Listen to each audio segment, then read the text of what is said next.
So ito yung lugar na to pag ikaw ay papunta ng Dapik Mountain at gusto mo sumakay ng tram na dumadaan siya sa bundok, paakyat ng bundok, dito ka lang pupunta. Ito yung pinaka entrance nya.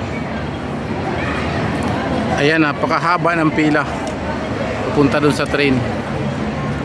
Dapik tram, ayan nakalagay sa taas. So ayan yung paikot dito.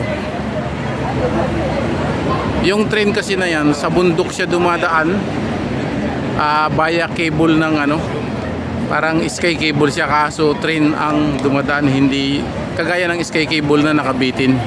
So siya tumatakbo siya. Ayan, napakahaba ng pila. So dito lang yan matatagpuan sa sentral ng Hong Kong kung ikaw ay papunta ng Dapik. Sa Dapik, pagdating mo doon, napakataas na bundok, kita mo lahat ang buong Hong Kong, most likely yung mga building. Ayan, napakahaba ng pila. Umaga pa lang, 11 pa lang dito, 11:30.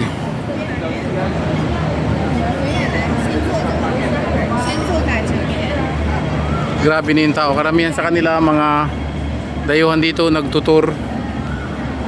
Iba't ibang nationalities yung nandito para ma-experience nila yung paakyat na yan na Dapik Mountain.